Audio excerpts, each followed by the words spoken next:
कि दिल से तुमको बुलाऊं मैं भगवन,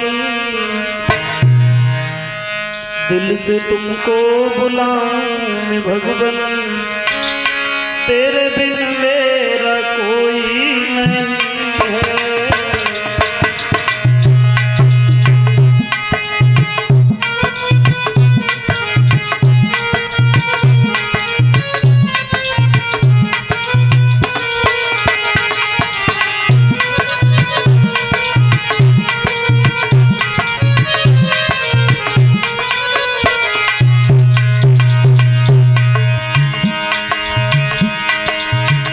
दिल से तुमको बुलाऊं मैं भगवन,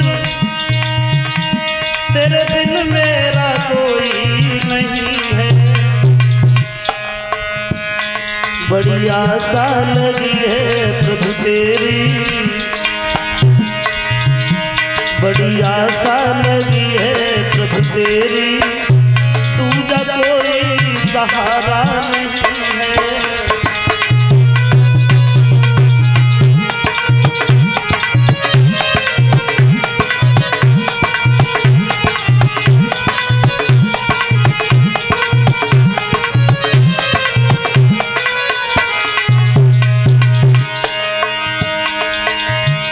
द्रौपदी ने पुकारा सहारा दिया, आस उसने लगाई जब भी आपकी आस उसने,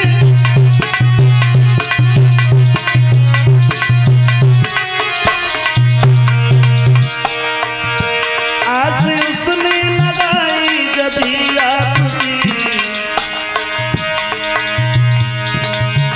चीर इतना बढ़ाया सभा बीच में, चीर इतना बढ़ाया सभा बीच में, जिसका कोई किनारा नहीं है।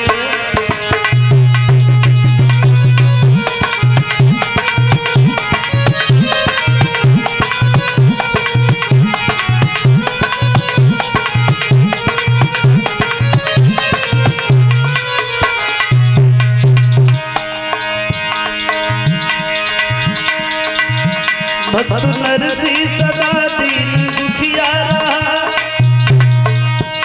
आस उसने लगाई जब भी आपकी आस उसने,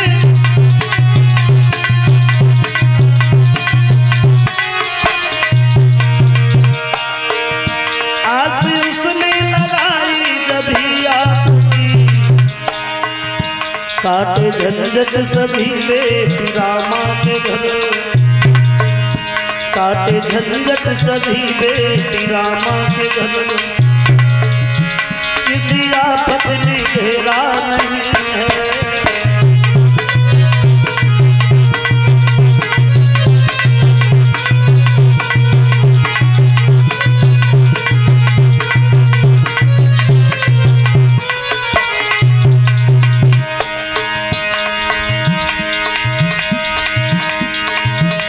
गर इतना दयालु तू है भगवन,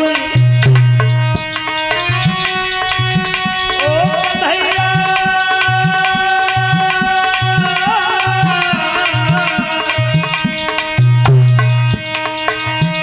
गर इतना दयालु तू है भगवन,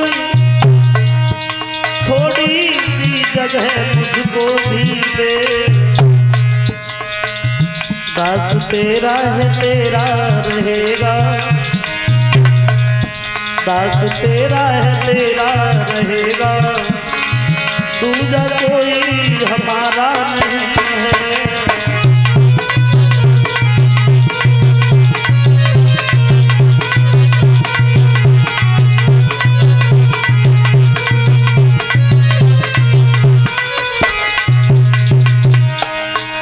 दिल से तुमको बुलाऊं मैं भगवन, दिल से तुमको बुलाऊं मैं भगवन, तेरे बिन मेरा कोई नहीं है।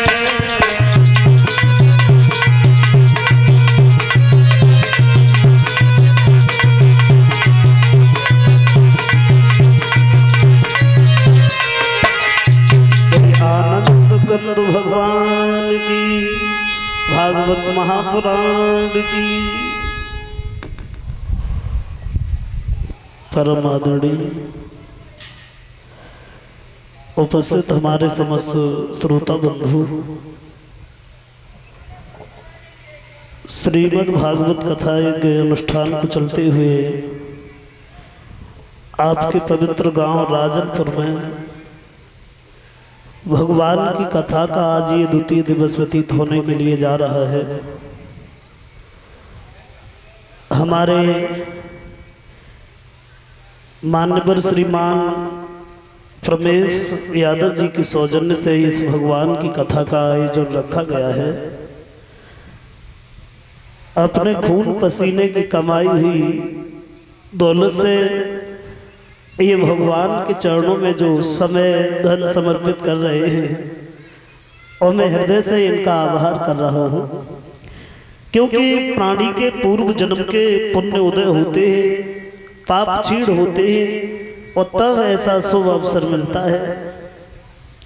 वैसे सोचने के लिए तो हम बहुत समय से सोचते रहते हैं, लेकिन जब भगवान की कृपा अपार होती है हमारे ऊपर, तब भगवान की कथा कराने का, सुनने का और कहने का शुभ अवसर मिलता है। सज्जनों, ये भगवान की कथा कोई साधारण कथा नहीं है। विद्वान लोगों का मानना है कि भगवान की कथा जो भक्त कहते हैं, सुनते हैं और कराते हैं, वो दुनिया की उलझनों से हमेशा परे रहते हैं, क्योंकि कलयुग के दोषों से बचने के लिए भगवान की कथा ही एक सहारा बताई है, एक चारा बताई है। और जब ऐसे वचन सुने हैं तो सूत जी महाराज से सवाल किया है महात्माओं ने, भगवान भागवत का इतना व्याख्यान कर रहे हो, क्या इसके श्रवण मात्र से किसी का उद्धार भी हुआ है? सूत जी महाराज समझाते हैं कि एक नहीं, अनेक प्रमाण हैं इस बात के।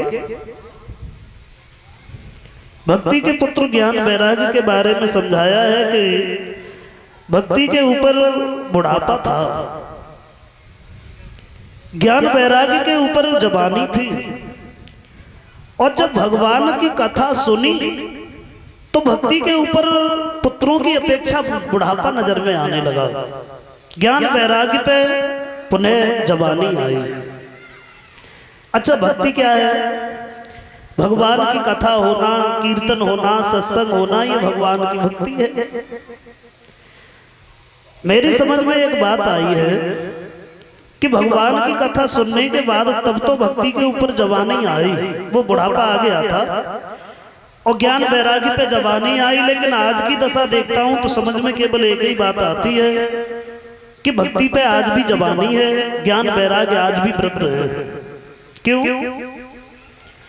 हर गांव में देखो, हर क्षेत्र में देखो, कथाएं होती हैं, भगवत चर्चा होती है, कीर्तन होता है, सत्संग होता है, तो ये भक्ति है। भक्ति तो हो रही है, लेकिन उससे कितना ज्ञान और कितना वैराग्य हो रहा है, तो ऐसा तो कुछ समझ में नहीं आता है।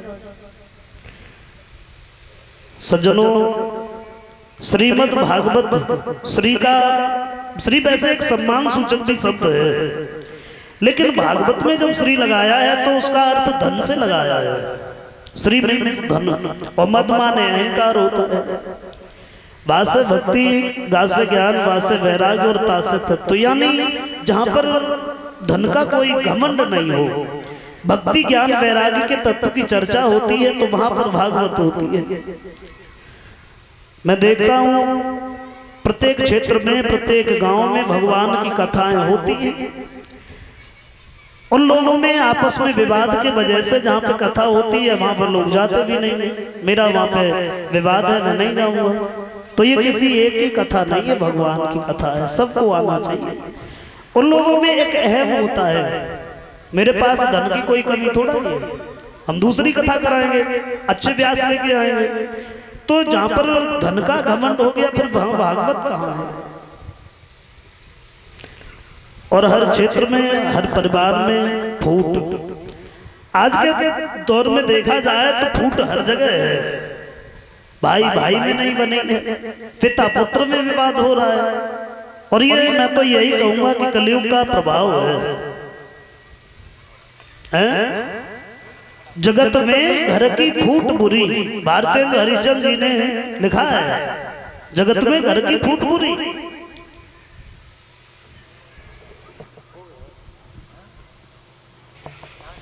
मेरा मतलब है जहां पर फूट पड़ जाती है फिर वहां रहता कुछ नहीं है।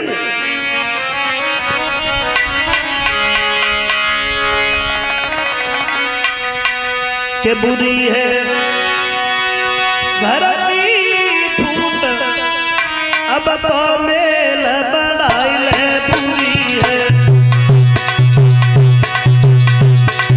घर की फूट, अब तो मेल बढ़ाई ले बुरी है।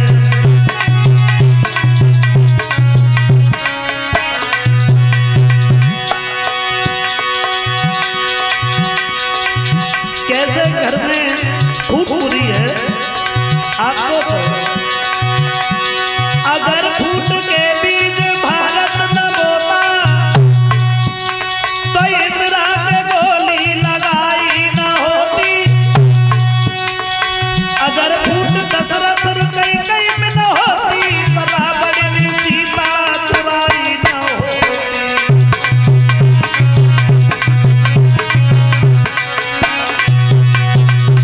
यानी फूट से कहां पहुंच गए। दशरथ और कई में फूट बनी, श्री राम का वनवास हुआ, पंचवटी से सीता का हरण हुआ, लंकापति रावण लेकर के गया। भाई विभीषण ने समझाया है तो लात मार के भगा दिया। अंत में नतीजा लंकापति रावण ने भाई विभीषण को आरे लात मारी फटकारा। जाय मिल गयो रामा जल में फिर गया दशरथ मारा के भाई लंका की लूट। अब तो मेल बढ़ाई ले भैया, बढ़ी गई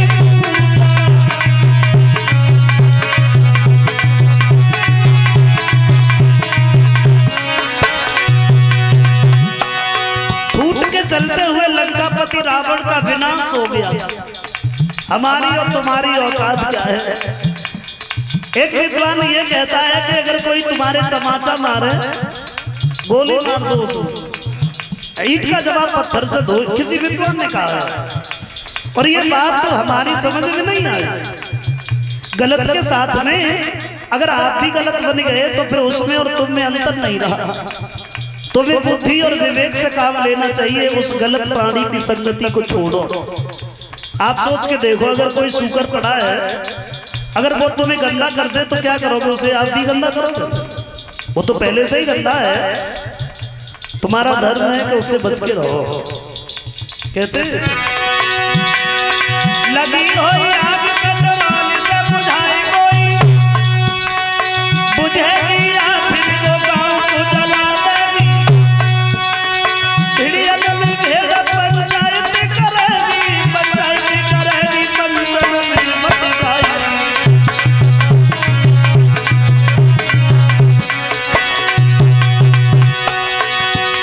हलवाई की दुकान पे कुतिया रखबारी करेगी, जलेबी न तू खाएगी। ऐसी अमीर देश तेरी बनी नहीं, ताजा नावत बहु मार नहीं जाएगी। बुरी है घर की फूट, अब तो मेल बढ़ाई ले भैया, बढ़ी गई।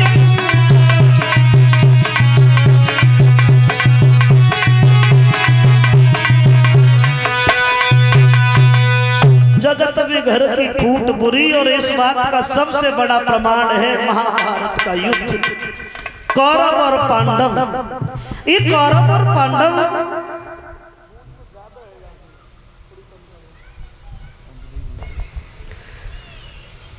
महाराज धृतराष्ट्र जो अंधे थे, जिनके 100 लड़का थे जिन्हें कौरव कहते हैं, पांडु के 5 लड़का थे जिन्हें पांडव कहते हैं।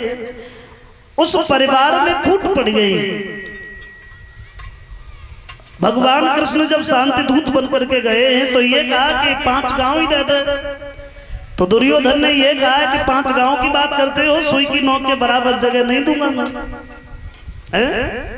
भगवान बोले अगर तेरे ऐसे ही विचार है फिर तो तुझे पूरा राज्य ही देना पड़ेगा।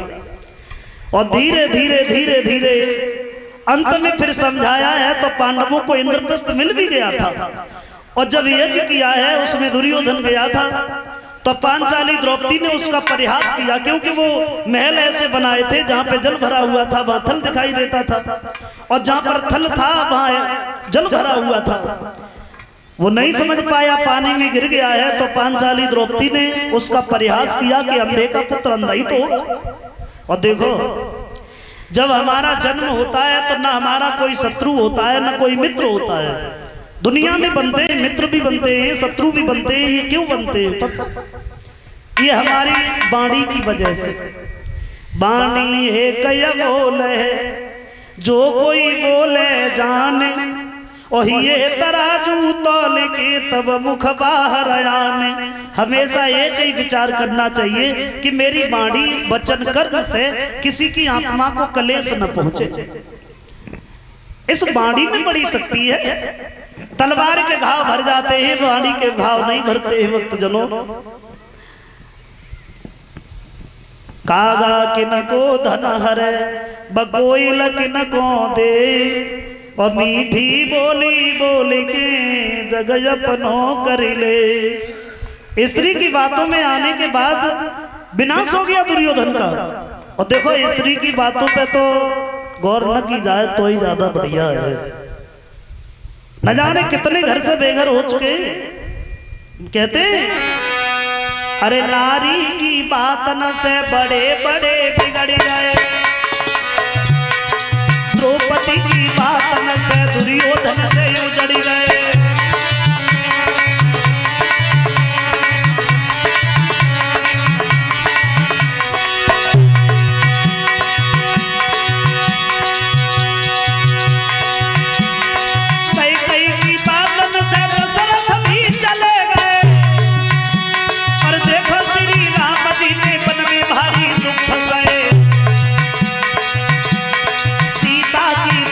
से लक्ष्मण भी रोए गए, मंथरा की बुद्धि से सुख सारे सोए।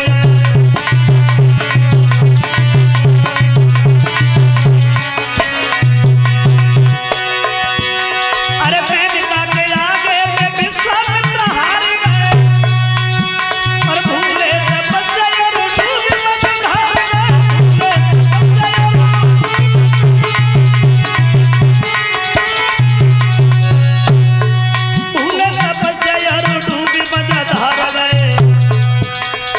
नारद से ज्ञानी भी नारी के पीछे घूम गए। आज भी तो देखो जाने कितने मौतें चूमे गए।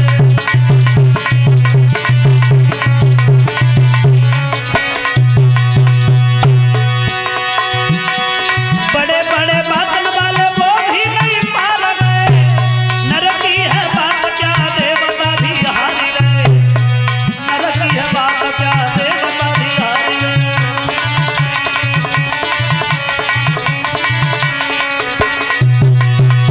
नारी के आगे पेश किसी की नहीं गई।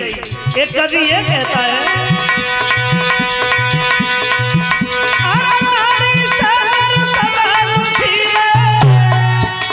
ये बड़े बड़े विद्वान थे,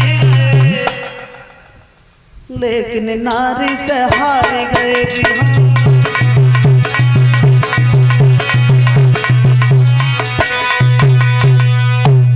बताया है कि द्रौपदी की बातों में आने के बाद दुर्योधन घर पे चला आया, और शकुनी की सहायता से पांडवों के साथ में उसने जुआ का खेल खेला है, जिस जुआ में पांडव सब कुछ हार गए।